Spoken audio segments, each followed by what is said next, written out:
Welcome to Turn to Your Doom, a choose your own adventure book podcast, where I, or the person who is hosting, read a choose your own adventure book with a guest slash co-host slash whatever, and go through it. My name is Art, and with me today is a person who really just, I would say, just moseyed towards, I think, literally the side of the book that the writers probably wrote. I think, I guess we need another place for this to go to fill out the book. Faith. I just really avoided anything interesting. They're like, wow, you can see the future if you go through this tunnel. I was like, no. That's none of my business. It's not my problem. So we will run into this, but there is always clearly a side of the book that the writers just put there to have more endings, so they can say, "Hey, more endings," basically. And it's not the part they thought about; it's the part that they really, probably did, a few hours before they had to turn in their paper. And you really stepped right into it. So I was ready to go. But I was like, is this the path where nothing happens? They're like, yeah. I'm like, let's do it. But yeah, we are we are continuing to read The Cave of Time by Edward Packard and illustrated by Paul Granger. Listen to the first one if you want, to know more about, avoiding things. And the backstory of the book. Child that we are. Yeah, you somehow just managed to get back home both times with little trauma somehow, which is weird. I suggested that we kill that one lady and use her bones to make climbing equipment, but the book would not let me because they don't have as good imaginations as me. So I like this book for children didn't let me murder someone. I like to maybe put this to you real quick. You're not actively writing the book while I'm reading it, so that's never going to happen. What do you mean this is a Dungeons and Dragons? It's almost like it's supposed to be a book that you read by yourself, over maybe a couple hours. Crazy. Also a book for children, so dismemberment is maybe not literal children. I have some. Well, don't say that. There's some real horrific deaths. I know you can die in a lot of really messed up ways. We'll have to find it, but I do remember there is one scene where you're playing like a child spy or child detective. No, you're a child spy. You straight up kill a man by cutting their hose to their oxygen tank while deep in deep sea. Oh my god. So yeah, no, it's horrific. Also, I think you die by getting shot by a harpoon gun. Also, how embarrassing to die from an 8-year-old. Oh, I mean, kid detectives are real precocious. wily bunch. Yeah, which is why I don't like them. That you should get rid of children detectives. Because first off, I don't know, they're annoying. And second off, they can only grow up to be serial killers. It's the only option. That's the only option they have. They're either going to be washed up alcoholics, or they're going to die, or they're going to not. Well, they are going to die. Everyone dies, but they're going to Yeah, they're either Perry Mason or Jessica Fletcher. Yeah. So we went through a tunnel. We went into a cave, and one of them you went into a cave, and then the other one you went onto a paradise island where you just have a good time, unless you don't listen to the locals. We are going back. We're going back to what I'm going to say is where was that? It was 93. Let me see. Page 93, which was a previous choice. And this is the choice where you had if you want to go to the first tunnel. Or where you're like, I think this leads to the future. But not as far in the future as where we went. We went too far last time. Yeah. So, let's So we're gonna just dive right in. We're gonna do this. Shimmy right dive in. right in. You take the first tunnel and follow it, and on until you begin to wonder whether you're going around in circles. What could this mean? Perhaps time itself is slowing. You're nearing the point of exhaustion. You begin to feel very cold. You see an opening up ahead and the stars shining. You step outside on barren ground. It's bitter cold. Even though there's no wind, you know you will freeze if you stay more than a few minutes. Maybe not that long, but the air seems very thin, as if you were on top of a very high mountain. You find yourself gasping for breath. You look up at the clear, cold night sky studded with thousands of stars. Among the stars, you notice a disk the size of the sun that gives off a dim red light, like a dying ember. The end. Oh. Yeah. So, first tunnel was not good either. Does this kid not know what a spiral is? I mean, I'm walking in circles, but I keep walking. Yeah, it's called spiral, buddy. Yeah. Also, that was a literal fear I had as a child. I heard that the sun would die. That is terrifying. At one point.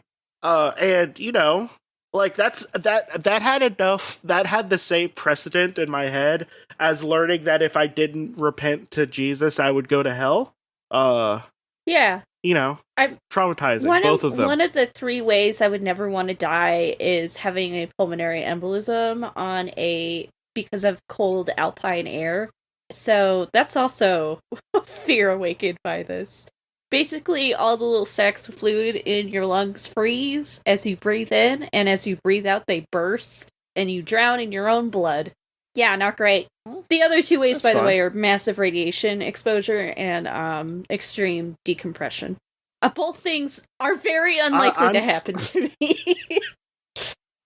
I am still kind of afraid that someone might decide to flip me over the edge of a railing if I'm leaning on it.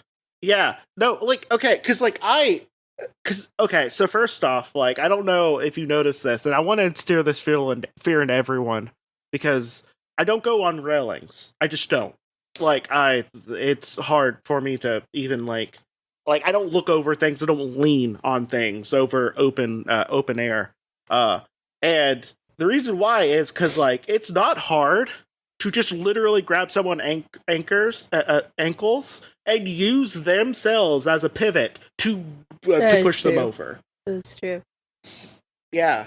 Because, like, their weight is on their arms, and all you need to do is literally use them as a fulcrum. And now, you do need to be taller than the person to be able to do it effectively, but it's still something you can do. The only hope you have is if you notice fast enough and you become dead weight.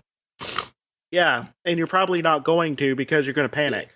So, good luck, everyone. I don't know. I also don't like wearing things around my neck because I think I'm gonna, like, literally choke myself, and not in a fun way.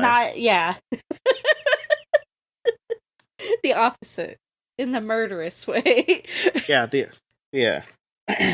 Self-assassinating myself. Yeah.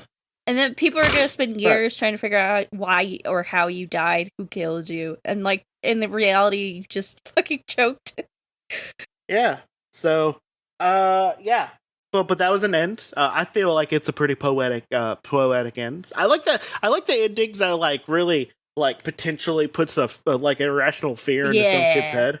They're the best ones. Traumatizes somebody for life.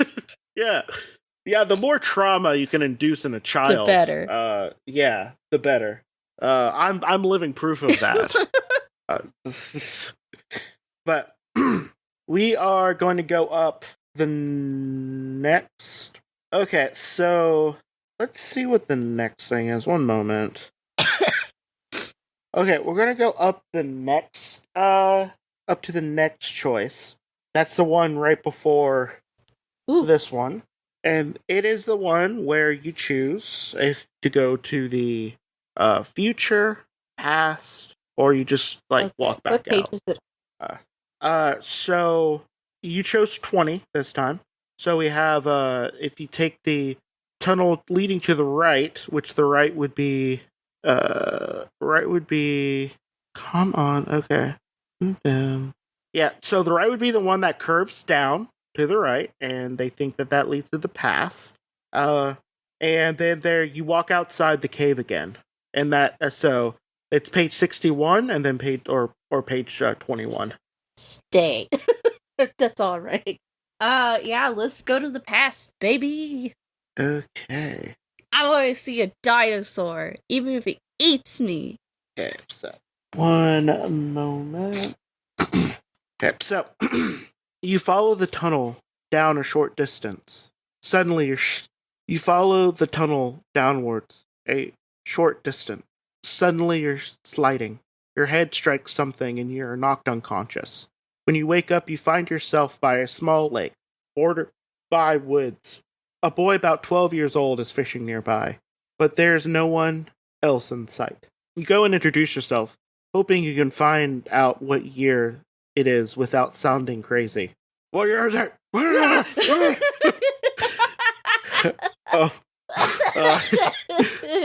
But fortunately, this boy is friendly and good-natured. He tells you his name is Nick Taylor and that he lives on Birch Street, and he works in his father's business making candles and soaps. The best in the colonies, he says. If you tell him you come from a future time, turn to page 104. If you try to make up a believable story, turn to 106. Now, okay, Faith, before we do the choices here, okay, I want to propose to you a secret option that this boy is not thinking about. Yeah. Colonies is not a thing that only exists in the past. True.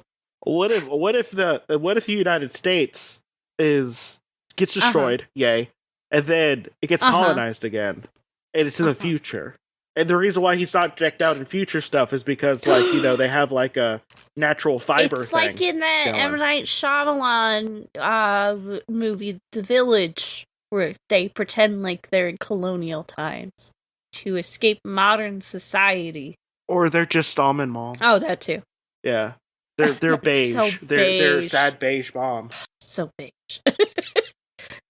Yeah. But so do you want to try to make up a story? Or do you want to tell them that you're from a future time? Oh, real quick, what was the future page number? 104. No, I want to try and tell a believable story.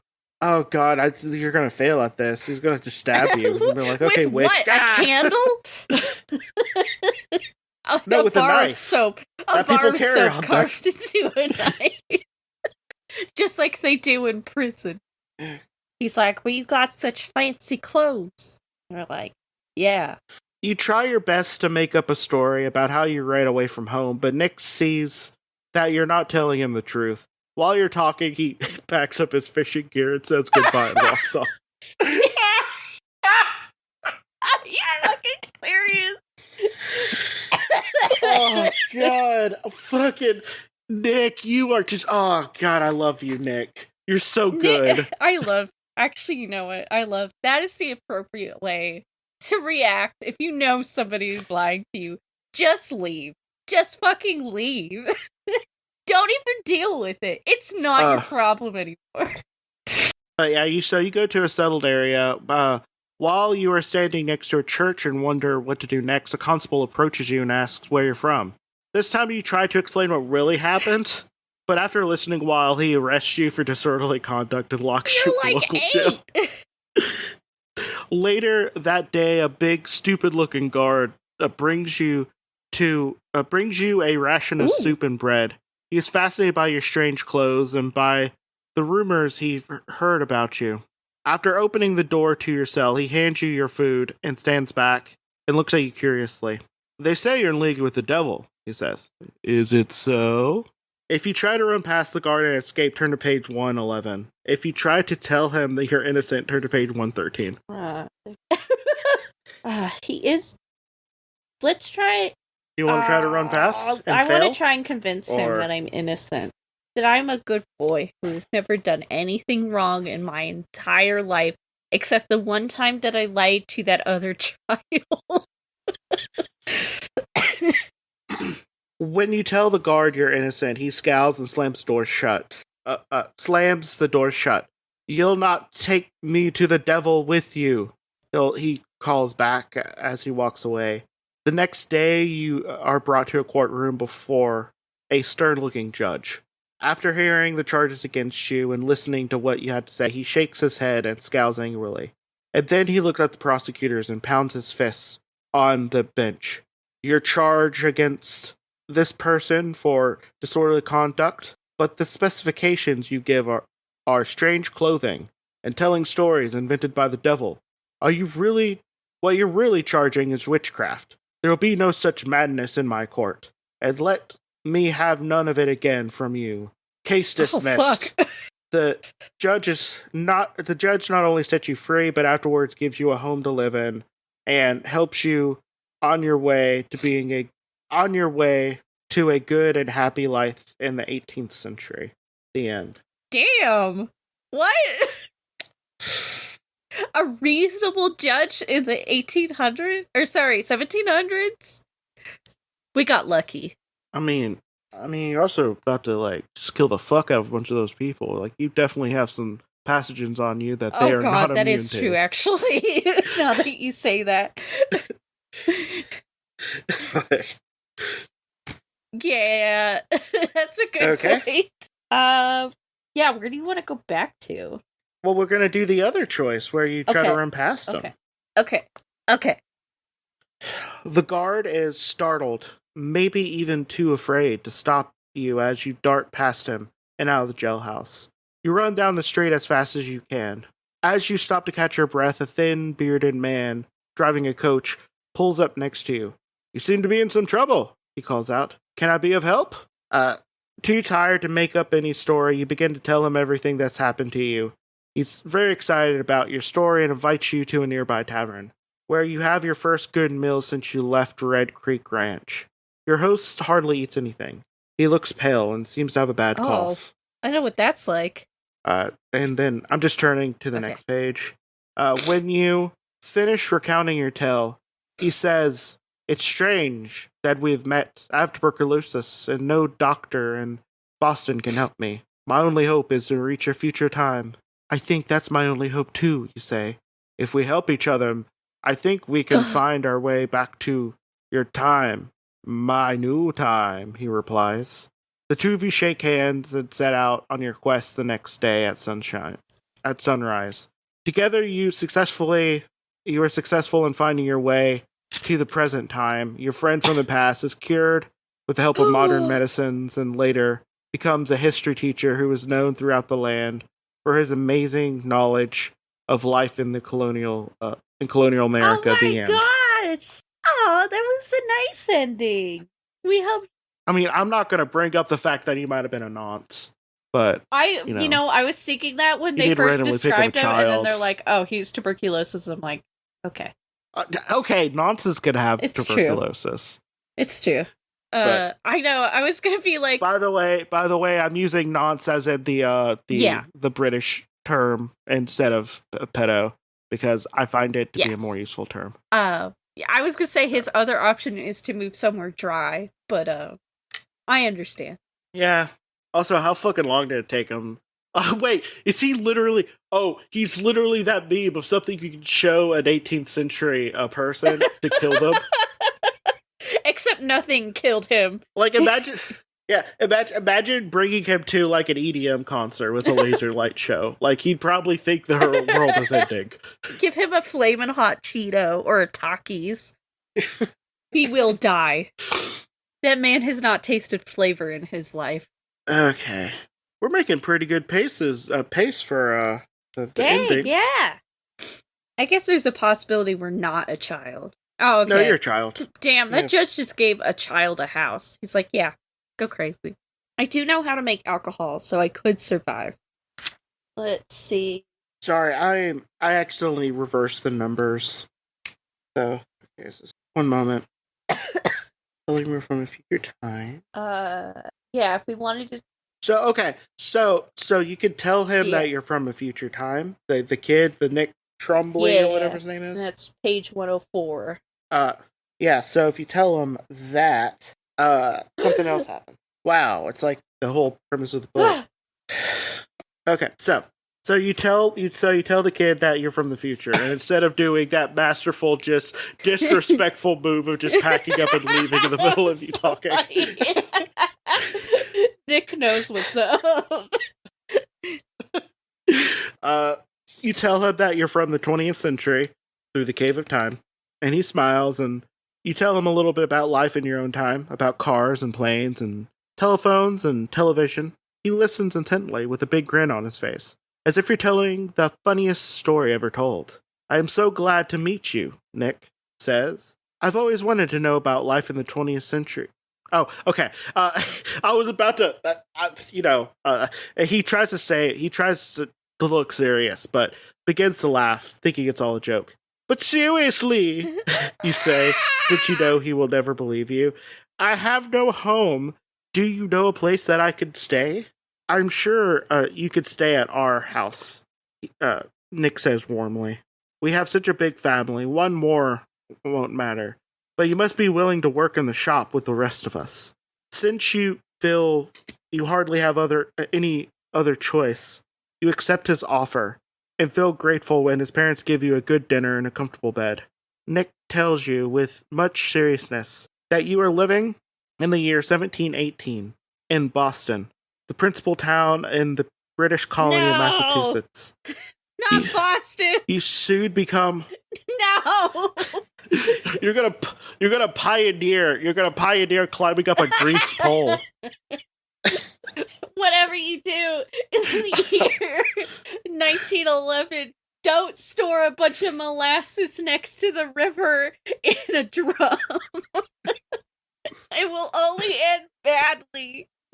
It's unseasonably warm at that time of year, and it's so hard to clean up. You have no idea. Yeah. Soon you become one of the family. They are good people and treat you well, but each day you have to work long hours boiling soap and pouring it into molds, waiting on customers and doing errands for Nick's father, whom you have come to know as Uncle Ted. Your neighbor, Mr. Nelson, is a printer. He recently returned from England with a printing press and letter type he brought here. The business interests you, and you consider working as his apprentice. But to do so, you have to sign papers indenturing yourself to work faithfully for him for 6 full years. If you decide to stay home and work for Uncle Ted, turn to page 107. If you decide to be indentured to be an apprentice in Mr. Nelson's printing business, turn to page 109. Okay, I do want to point out the fact that all it takes for you to become a different person, up until I feel like maybe 1980? No, 1990, I'd say. It's like, just go to the next town. Like, go 5 miles west. So, yeah. If you want to learn printing press stuff and then, like, just leave as soon as you know enough. Like, nobody's stopping you. Not going to be hard. Nobody can stop you.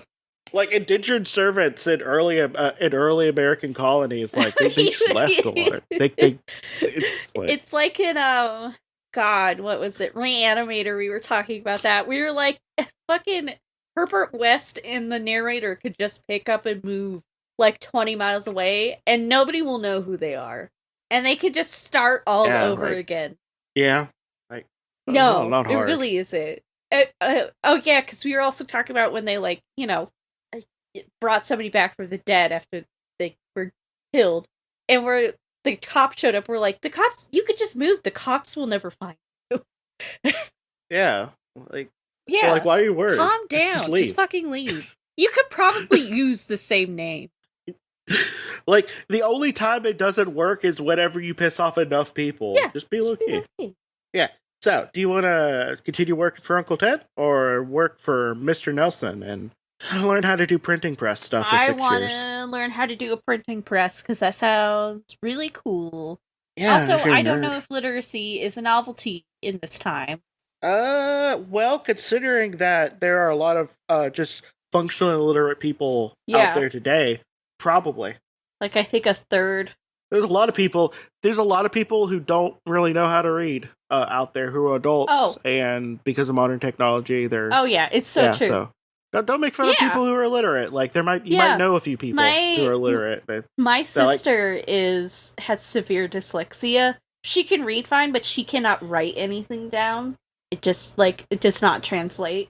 But yeah, she's lived her whole life fine. Yeah, so really, we should blame the school system more than anything, because reading is something you have to learn how to do. It's not something that you just drill people into. You have to learn it. Yeah, I had muscle in your head. Somebody had to sit down with me and teach me how to read. I couldn't do it just through class. Except then when I did learn how to read, I proceeded to read it 4 or 5 levels above my grade. Yeah. But, okay, well. Let's go with Mr. Nelson. I'm gonna learn how to printing press. Woo! Let's start a newspaper. You work in Mr. Nelson's shop and soon become proficient in the art of printing. But after a while, he becomes increasingly unhappy. Nelson refuses to raise your wage or give you a chance to own a part of the business. There's no jobs available in Boston, so you decide to move to Philadelphia, where you heard there is a greater demand for printing.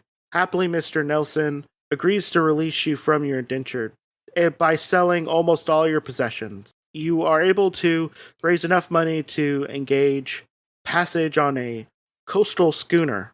After a long and stormy voyage down the coast, your ship docks early on a Sunday morning at Market Street Wharf in Philadelphia. You are tired and hungry and use some of your last money to buy a loaf of bread. Out of curiosity, you follow some well-dressed people into the Quaker meeting house. The people seat themselves, but following custom, no one speaks. It's so peaceful you fall sound asleep. When you awaken, the Quakers welcome you. One family gives you lodging, and fortunately, you're able to get a job with one of the 2 printers in the town. You work hard to improve your skills as a printer, and within a few years, and with the help of some friends, you're able to raise enough money to go into business on your own. Your printing business thrives, and after a while, you start your own newspaper. Yeah! It begins to look as if the 18th century is a pretty good time for you to be alive because you're white. The end. I almost said that in the last ending where you stay there. I'm like, yeah, it's because I'm white. Yes, I did start my own newspaper. It's funny when they're like, yeah, Mr. Nelson never gave you a raise or whatever. I just imagine you, constantly printing stuff. It just says, Mr. Nelson fucking sucks. Just over and over again. So, if you, if you decide to stay with Uncle Ted, you feel as if you probably enjoy the printing business more than a career as a soap maker, but you wish to remain free and take advantage of some other opportunity. The work with Uncle Ted is tedious, and you feel that you cannot bear life devoted to making candles and soap. You spend most of your spare time reading what books you can lay hold of, but you're anxious to travel and see the world. Not long after, you sign up to the brigantine Nina as a deckhand. The ship is owned by a rich merchant and bound for Barbados in the West Indies with a load of lumber. Oh boy, I can't wait to get a tropical disease. On to England. I bet you can't wait to pick up a bunch of slaves in Barbados, and then I bet you can't wait. That's right. This is still during. They're literally talking about this is still during the Pacific slave trade. Fuck. Yeah. You find life at sea much harder than you expected, especially since you are required to climb the rigging in a howling gale. But eventually you become a captain of your own ship, and in every place you visit, you ask the people you meet whether they've ever heard of the Cave of Time, the end. What? No. You're really just moseying about with no trouble, aren't you? I wanted to become a pirate. Actually, this would be the golden age of pirating. Oh yeah, you could be real gay and shit too. Get one titty out so that they know that a woman killed them. Good times. Yeah.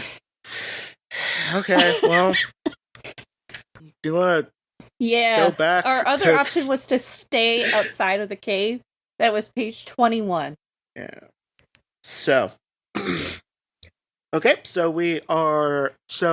we instead, you just walk back out of the cave in this one. You turn and walk back out of the cave. It should be dawn by now. But as you grope your way towards the entrance, you cannot see any light. coming into the cave. You press up against the wall, feeling for an opening. Your hand passes over something cold, wet, and hard. Ice! The entrance is sealed by it. Blocks of ice protrude into the cave. You step back, feeling confused and helpless. You wish it were just a dream. You retrace your steps away, trying to think clearly. You know that your only chance to get out of this cave is to follow one of the two branches before you.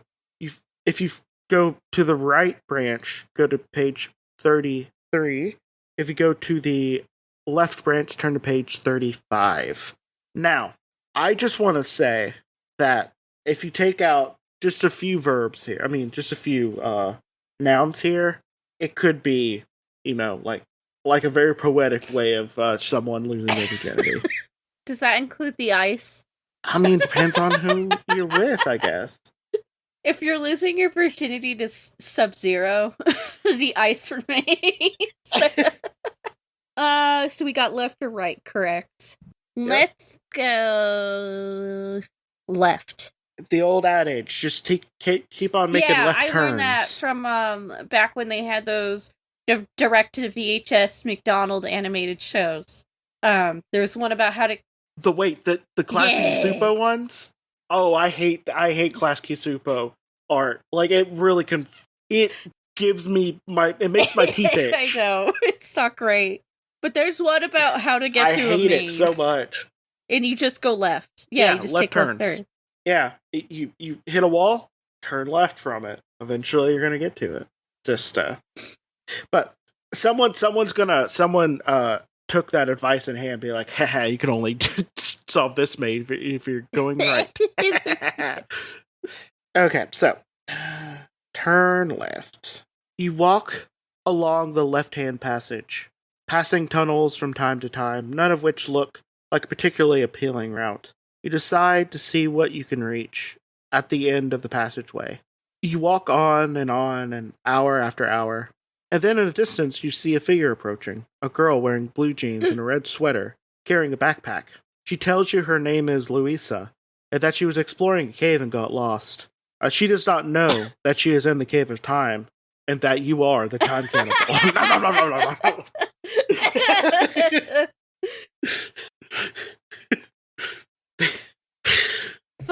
So, if you try to help Louisa find the way out back to where she entered the cave, turn to page 76.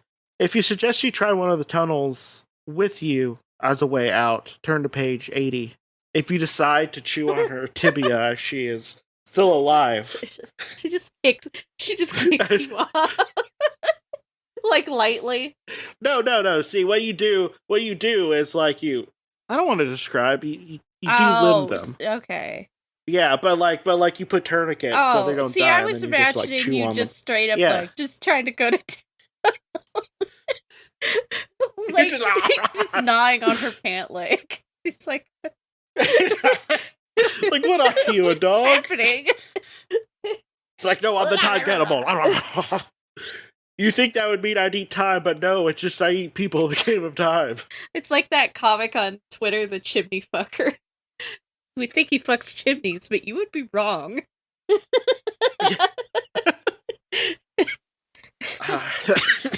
Alright, let's help Louisa. Yeah, it's because you need to make sure she's alive so you can have a nice meal. Right? We could just eat her if the going gets rough. After hearing the forbidding world you've witnessed at the end of your Cave of Time. Okay, don't call it your Cave of Time, please. Please don't. When people run out of words for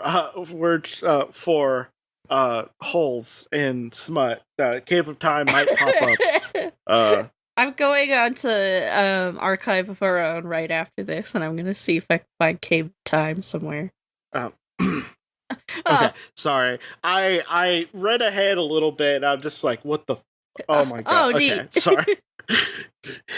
Now, after hearing the forbidding world you've witnessed at the end of your tunnel, at the end of your Cave of Time, Louisa is agreeable to... You're helping her try to find the way back to her entrance. Okay, cool. That also doesn't help. Adding the rest of that sentence. Like, I'll help you find it. Wink. Uh, Tell me about the world outside of your entrance to the Cave of Time. Is it America? What year is it? There, you ask, the two of you, as the two of you walk along. It's the year 2022, of course, she replies. You mean people are still wearing blue jeans then? You ask. They come back in style lately, she laughs. You must have some new inventions that they don't have in my time. Tell me about your most modern things. I think the best things are the bicycle trails. Since 1997, they allowed no new roads to be built, only bike trails. Oh my god, I wish I was in her world. Now there is as many miles of bike trails as there are roads for cars. So you could bike all over the country, you ask? Sure, but not alongside buses or trucks and crazy drivers, but through forests and across plains and deserts and along rivers and streams. Sometimes I feel like biking forever that way. And there are hostels for bikers where you can sleep in comfort for almost nothing. Most of the cost is paid by taxes on gasoline. Oh my god, I don't want to be sad. I thought you. I'm sad. I'm sad I that thought this you girl said looks hostile for a second. I was like, "What? Can you just get like attacked by a bear on one of these forested bike trails?" Probably. I mean, you probably could. Suddenly, you feel the ground give away beneath your feet. You and Louisa are falling. The two of you land at the base of a steep bluff, shaken but unharmed. Alongside the road, you wonder what year you arrived in. Then, nearby, you see a billboard that says, Cadillac, the car of the year, every year. What's a Cadillac? Louisa asks. The end. Well then. Well, Louisa's... Also, I would also like to tell the guy we are playing as right now that blue jeans have never gone out of style. I have lots of... Like the cut of blue jeans. Yeah, there's different cuts, but it's never gone out of style. People still wear jeans. They go with like everything. You can wear jean pants with a jean shirt and a jean jacket and a jean a chest, if you will. And it's fine. So our other option was to go to the tunnel, which is page 80. Yeah, since you can't find your way to your own time, you say, perhaps we can find my time. You lead her back a short distance until you come to an unusually wide tunnel. You stop, and Louisa looks at you inquiringly. Let's try this one, you say. After traveling almost an hour, the two of you smile with joy to EE, probably meant to say C, but EE light ahead. To EE light ahead. And soon you come out of the tunnel and stand on reddish, sandy ground, surveying a saucer-shaped terrain. The air is as fresh and clean as on a crisp fall day. You guess you may be in the crater of an extinct volcano. Suddenly there is a thundering roar beneath you. Louisa and you run from a landslide that buries the tunnel leading back to the Cave of Time. I wonder what year it is, Louisa asks after the two of you collect your wits. For the first time, you look at the sun. It's 4 times as large as the sun you knew, though not as bright. It's almost directly above, yet its color is a rusty red. I don't know the answer, you reply, but from what I read about astronomy, I would guess it's the year 2000, plus about 4 billion years. Oh, the end. We got trapped in the future. I mean, at least he's not alone. Also, you can also just, you could dig. Dig at that. Yeah. Dig at it. All right, if we want to go back even farther, page 35. Well, take the right path. Did I mix up the things again? No, we took the right path already. Left path, sorry. Yeah, so we take the right path. No, we took the left path. I was like, what are you talking about? Shut up. There's a reason why I have to chart it's the right path, page 35, because the left path led us to Louisa, who told us what a rad future she lives in. Okay. Well, so what do you think of that so far? this has been a pretty good one. We are definitely speedrunning all of the ends because this is the side of the book that they obviously don't want to write, because I see a lot of stuff about knights. I'm about to go. Like so many things about knights and robots. Oh, so, yeah. You know. Oh, yeah. Oh, yeah. All the good stuff. But yeah, it's whatever. But yeah, I don't know. How do we end these? Do some plugs.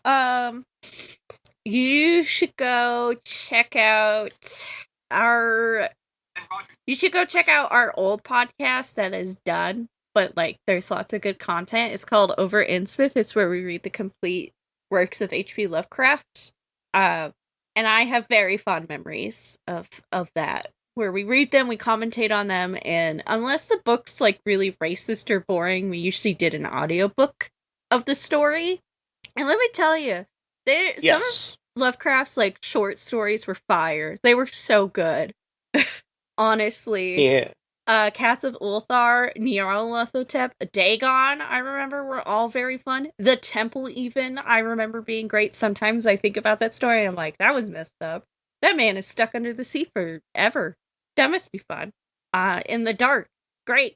Yeah. So go check out Over Innsmouth if you like more literary stuff, and you like spooky things, because it was a very fun thing for us to do. I really enjoyed it. I have lots of good memories. It's just Over Innsmouth. Yeah. Yeah. There's probably like a Tumblr and stuff. There's stuff. Go watch Godzilla -1. This is gonna be coming. Actually, you know what? It probably is gonna come out around the time it's still in theaters. It might be right after. I mean, I'm sure it'll go to streaming eventually. Yeah. But yeah, this has been Turn to Your Doom, and I don't know. Maybe we should be like taxing more on gasoline and roads and stuff, so we could like, support walkable cities and stuff. Don't get eaten by a bear on your forest trail on your bike. Yeah. Don't do that. Yeah, don't do that. But yeah. But yeah. Bye. Bye.